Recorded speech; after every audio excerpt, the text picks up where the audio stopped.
روزے کی حالت میں گناہ کرنا یہ کوئی نہ سمجھ آنے والی بات ہے۔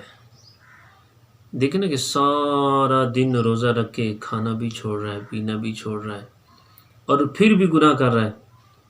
اور پھر بھی آنکھوں کے ذریعے، زبان کے ذریعے، کانوں کے ذریعے گناہوں میں ملوث ہو رہا ہے۔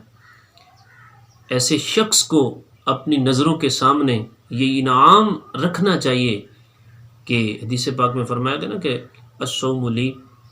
حدیث قدسی فرمایا کہ اللہ فرماتا ہے روزہ میرے لیے وانا اجزا بھی، اور میں خود اس کی جزا ہوں۔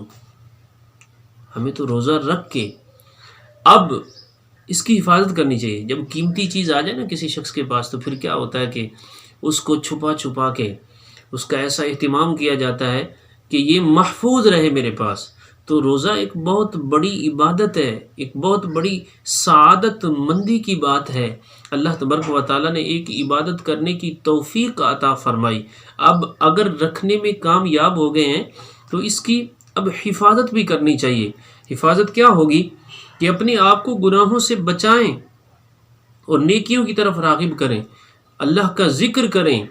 نمازیں پڑھیں، تلاوت قرآن کریں۔ اور وہ شخص جو روزے کی حالت میں بھی گناہ کرتا ہے اس کو یہ حدیث پاک ذہن میں رکھ لینی چاہیے اور یاد کر لینی چاہیے، اور ہم میں سے ہر ایک اس حدیث پاک کو ذہن میں رکھے کہ حضرت ابو ہریرہ رضی اللہ تعالیٰ عنہ سے روایت ہے، بخاری شریف کی حدیث پاک ہے، آپ فرماتے ہیں پیارے آقا صلی اللہ تعالیٰ علیہ وآلہ وسلم نے ارشاد فرمایا من لم یدع قول الزور والعمل به،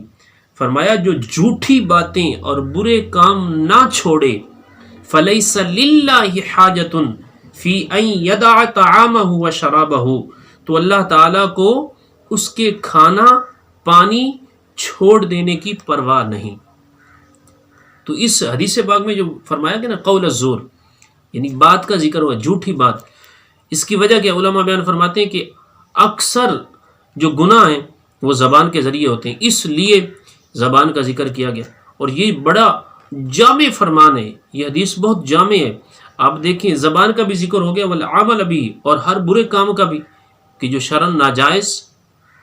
کام ہے اس سے بھی بچنا چاہیے۔ تو کتنے ایسے گناہ ہیں جو ہاتھوں سے ہوتے ہیں ان سے بھی بچنا چاہیے، جو کانوں سے کیے جاتے ان سے بھی بچنا چاہیے، اور جھوٹ سے بھی بچنا چاہیے، بہتان، غیبت، چغلی، تہمت، گالی گلوچ، لعن طعن، ان تمام چیزوں سے۔ یہ وہ چیزیں جو انسان کے روزے کی حالت میں اگر یہ ہو جائیں تو ہماری روحانیت کو ختم کر دینے والی ہیں۔ اور حدیث پاک میں فرمایا گیا نا فلیس للہ حاجۃ، حاجت کا معنی ضرورت نہیں ہے کیونکہ اللہ تعالیٰ ضرورتوں سے پاک ہے، بلکہ اس کا معنی توجہ، التفات، پرواہ، یعنی اللہ تبارک و تعالیٰ کو اس کے پھر کھانے اور پینے کی چھوڑ دینے کی پرواہ نہیں ہے۔ اللہ تبارک و تعالیٰ کی بارگاہ میں جب ایک شخص روزہ رکھ رہا ہے اس کے باوجود بھی وہ گناہ نہیں چھوڑ رہا، علامہ ملا علی قاری رحمۃ اللہ تعالیٰ علیہ مرقات شریف میں فرماتے ہیں کہ ایسا جو بے باک شخص ہے نا اس کا روزہ تو اللہ قبول فرمائے گا، روزے کا اس کو ثواب ملے گا، لیکن ان چیزوں کا گناہ بھی اسے ملے گا۔